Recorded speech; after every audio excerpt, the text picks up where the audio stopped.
በስመ አብ ወወልድ ወመንፈስ ቅዱስ አሐዱ አምላክ አሜን።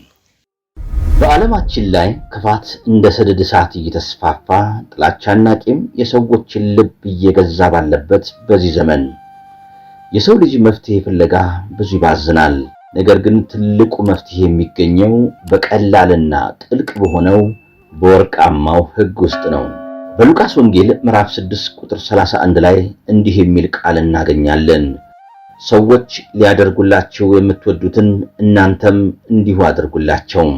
ይህ ኃይለኛ ቃል ክፋትን በክፋት ሳይሆን ራስን በሌላው ቦታ በመተካትና በጎነትን በማስቀደም ክፋትን ማሸነፍ እንደሚቻል ያስተምረናል። ክፋት የሚጀምረው ከራስ ወዳድነት ቢሆንም መፍትሄው ግን ለሌላው የሚራራ ልብ መያዝ ነው። ዛሬ በዝርዝር የምንመለከተው የክፋትን ምንነት፣ በሕይወታችን ላይ የሚያመጣውን ተጽዕኖና ይህንን የክፋት ሰንሰለት ሰብረን ለመውጣት የተሰጠንን ይህንን መለኮታዊ መመሪያ ይሆናል። አብራችሁን እስከ መጨረሻው ድረስ ሁኑ። እግዚአብሔር መላእክትንና የሰውን ልጅን ሲፈጥር የፈጠረበት ትልቁ ዓላማ ስሙን ቀድሰው ክብሩን እንዲወርሱ ነው። ነገር ግን ክፋትን፣ ኃጢአትን ዲያብሎስ አስቀድሞ ሳጥናኤል የተባለ ከልቡ በሐሳቡ ለመጀመሪያ ጊዜ በዓለመ መላእክት አመነጫት። አመንጭቶም አልቀረም። ከራሱ ጋር ሌሎች እርሱን የመሰሉ መናፍስትን ወይም መላእክትን ይዞ ከሰማያዊ ክብር ወደቀም። አዳምንና ሔዋንንም በእባብ ሰውነት አድሮ የእባብን አንደበት አንደበቱ አድርጎ ክፉ ምክርን በሔዋን በኩል መከራቸው። በምክሩም አዳምና ሔዋን ከመልካሙ ጎዳና ከትእዛዘ እግዚአብሔር ወጥተው በክፉ ምክሩ ተታለሉ። በምክረ ከይሲ ተመርተው ባጠፉት ጥፋት ቸሩ አምላካችን እግዚአብሔርንና ገነትን የመሰለች ባለመልካም መዓዛ ቦታ አጣን። እግዚአብሔር ወልድ በተለየ አካሉ ሥጋን ተዋህዶ ደሙን አፍሶ ሥጋውን ቆርሶ በእርሱ ቁስል እስኪያድነንና ልጅነታችንን እስኪመልስልን ድረስ ከገነት ከወጣን በኋላም ጠላት ዲያብሎስ የክፋት ምክሩን እስከ ዛሬ ድረስ አላቋረጠም። ለቃኤል የሰውን ልጅን እንዴት መግደል እንደሚቻል ለመጀመሪያ አስተምሮ አቤልን እንዲገለው ምክንያት ሆነው። ከዚያ በኋላ በሰው ልጆች መካከል ክፋት ነግሶ ዛሬም ብዙዎች በዚህ በፍኖተ ቃኤል ሲጓዙ መመልከት የተለመደ ክስተት ሆኗል። ለሰው በነፍስ በሥጋ ጉዳት የሚሆን ሁሉ ከትእዛዘ እግዚአብሔርና ከእግዚአብሔር ያፈነገጠ ነገር ሁሉ ክፋት ወይም ኃጢአት ይባላል። ዘረኝነት፣ የሰው ነፍስ ማጥፋት፣ የሰው የሆነውን መቀማት፣ ባዕድ አምልኮ፣ ባልንጀራ ላይ በሐሰት መመስከር፣ ራስ ወዳድነት ወዘተ የመሳሰሉ ከክፋት መካከል ናቸው። ጠቢቡም በክፉዎች መንገድ አትሂድ ብሎ የሚናገረው ይህንኑ መንገዳቸው አድርገው ከሚጓዙ ሕገ እግዚአብሔርን ከዘነጉ ሰዎችና መንገዳቸው ወይም ሥራቸው ራሳችሁን ለዩ ሲለን ነው።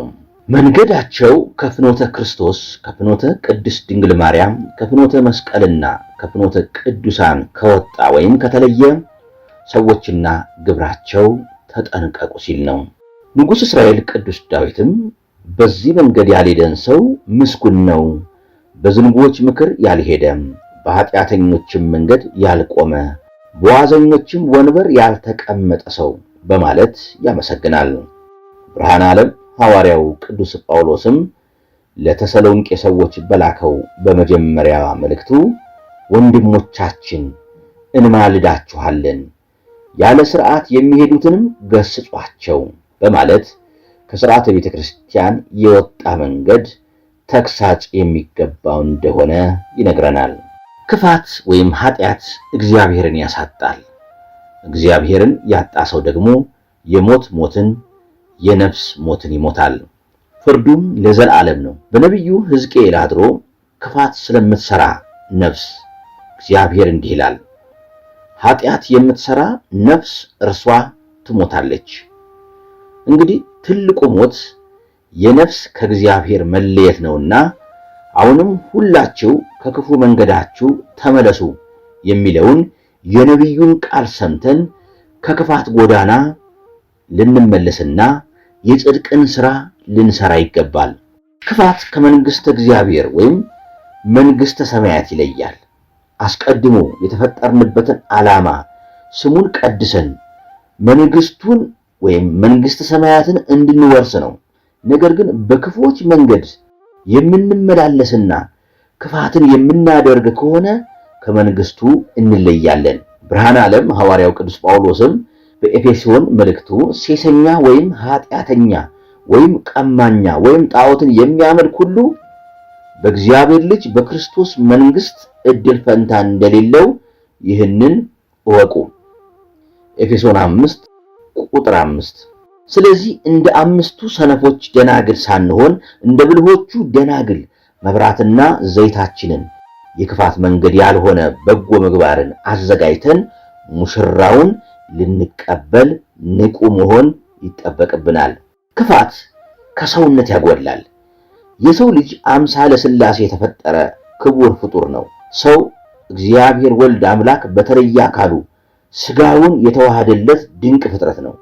ነገር ግን የክፋት አባቷና መሪዋ ዲያብሎስ እንደመሆኑ በክፉዎች ጎዳና የምንሄድና የምንቀና ከሆነ ግብረ ዲያብሎስን ገንዘብ እያደረግን ነውና በግብራችን የእርሱ ወይም የዲያብሎስ ልጆች እንሆናለን።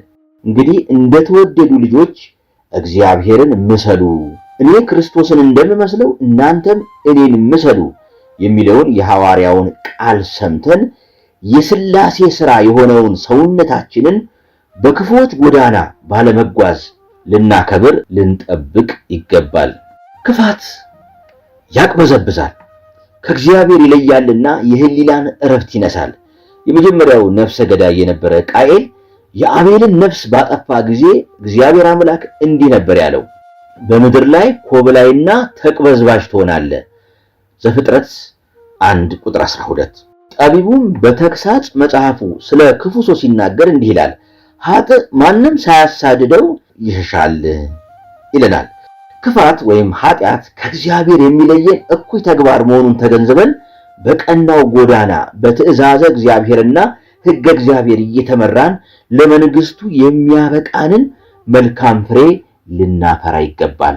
አባ ሙሴ ጸሊም እንዲህ ይላል፣ ማንንም አትጉዱ፣ በማንም ላይ ክፉ አታስቡ፣ ክፉ የሚሰራውን ሰው አትናቀው፣ በባልንጀራው ላይ ክፉ በሚሰራ ሰው አትተማመን፣ በባልንጀራው ላይ ክፉ ከሚሰራ ሰው ጋር አትደሰት፣ በማንም ላይ አትማረር፣ ነገር ግን ሁሉንም እግዚአብሔር ያውቃል በል። ከሚያማ ሰው ጋር አትተባበር፣ በሐሜቱም አትደሰት፣ ወንድሙን የሚያማውን ሰውም አትጸየፈው፣ በማንም ላይ የጥላቻ ሐሳብ አይኖርህ፣ ጥላቻ ልብህን እንዲያሸንፈውም አትፍቀድለት፣ ባልንጀራውን የሚጠላውን አትጥለው።